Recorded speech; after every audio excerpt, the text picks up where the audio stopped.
Jerry Falwell Jr. has a fan in Bristol Palin. Now, Falwell Jr., of course, is the president of the conservative Liberty University. If you can remember, he recently just made this call for more guns after the San Bernardino shooting. Let's take a look. If some of those people in that community center had what I've got in my back pocket right now, is it illegal to pull it out? I don't know. Is that anyway? I've always thought if more good people had concealed carry permits, then we could end those Muslims before they walk in and kill it.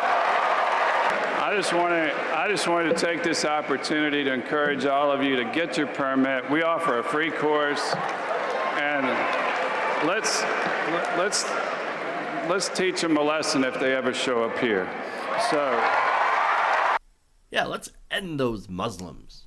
But don't worry, later on in his statement, he said, I was just referring to the terrorists in San Bernardino. I'm not referring to all Muslims.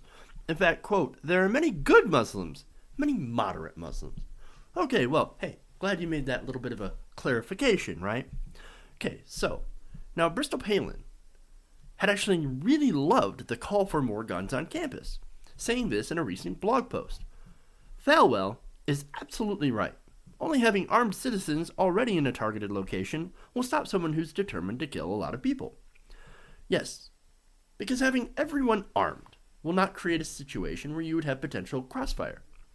Not only that, but when the authorities actually do arrive, well, if everybody's got guns, how can you tell the good guy with the gun versus the bad guy with the gun? Are you going to look for, I don't know, a beard? Well, a lot of people have beards. You look for somebody who looks Muslim-y? Well, that has its own issues. So, yeah, not exactly the smartest idea. Not to mention, guns on college campuses. Look, maybe it's different at Liberty University, but a lot of people at colleges like to get drunk and party. Hey, there's nothing wrong with that. I enjoy the random, I enjoyed getting drunk, having some fun, right? Well, the problem is, you mix guns and alcohol, well, it's not necessarily a good idea to do both of those at the same time. When you do that, well, you allow people to carry guns, concealed carry guns on campus. I'm just saying that it might not be the best idea. Now, but Bristol Palin here, well, as I said, we're talking about Bristol Palin. So bad ideas, well, that's kind of her thing. Now, she also said this of Falwell's remarks about Muslims. Granted, and this was before his clarification, right? He should have said this preparation would defend against terrorists, not Muslims. Okay, hey, look, that's sensible, right? She went out and corrected him and said, hey, you know what? You shouldn't say that. She gets the point. But now, I'm going to take that point back. Quote, we know not all Muslims are terrorists, even though the fact is also undeniable that most terrorists are Muslim. I don't know how many times I've heard that, but I'm out to a little bit of research disproves her claim. See, let's look at Europe. Let's look at terrorism in Europe, okay? And then the United States so we can get a broad picture, right? So we're not just focusing on one, let's focus on both. Now, according to Europol, we'll start with Europe. European Union's law enforcement agency, the vast majority of terror attacks in Europe were not perpetrated by Muslims, but by different separatist groups. For example, in 2013, there were 152 attacks in Europe, according to Europol. But only 2 of them, of the 152, were religiously motivated. While 84 were predicated upon ethno-nationalist or separatist beliefs. And these numbers were detailed in last year's report. Interesting. Now here's some more examples of that, those kind of attacks and who they're perpetrated by from the Daily Beast.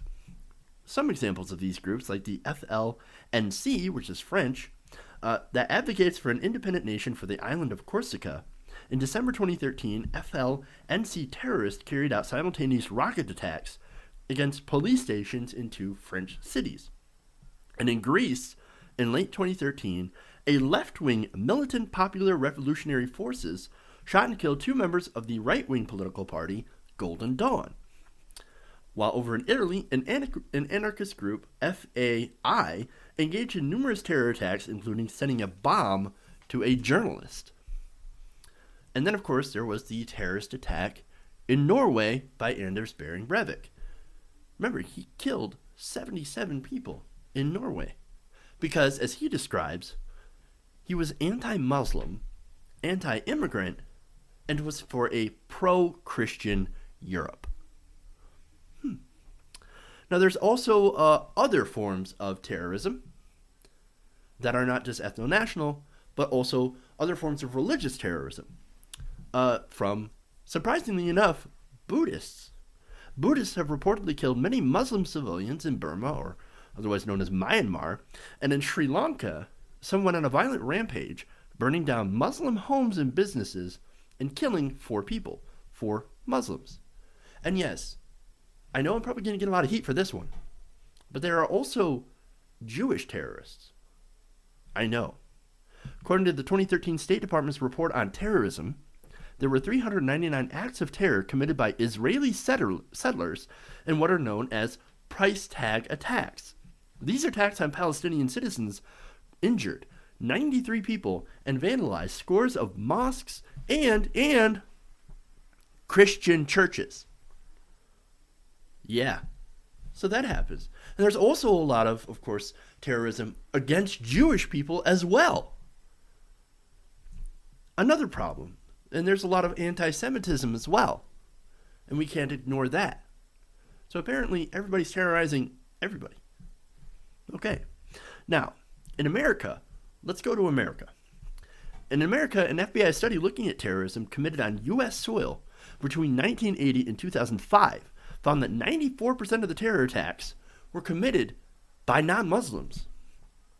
In fact, 42% of these terror attacks were carried out by Latino-related groups, followed by 24% by extreme left-wing actors. That's really strange. Once again, underscoring the point how everybody seems to be terrorizing each other. Well, it's not a good thing. All terrorism is bad. Okay, so now the study continues. As a 2014 study by the University of North Carolina also found that since the 9/11 attacks, Muslim-linked terrorism has only killed about 37 people, Americans. Now that's terrible. It's all, every one of them is a tragedy, right? However, in that same time period, more than 190,000 Americans were murdered by other Americans in non-terrorism. So let's wrap all this information together in a nice little bow for Bristol Palin. She said that guns will make us more safe, right? Especially since there's terrorism. Terrorism's everywhere, right? In 2013, 3 people were killed in the brutal Boston bombing, where 2 brothers, of course, bombed the marathon, injured lots and lots of people, killed them. It was a horrific, horrific attack, right, in Boston.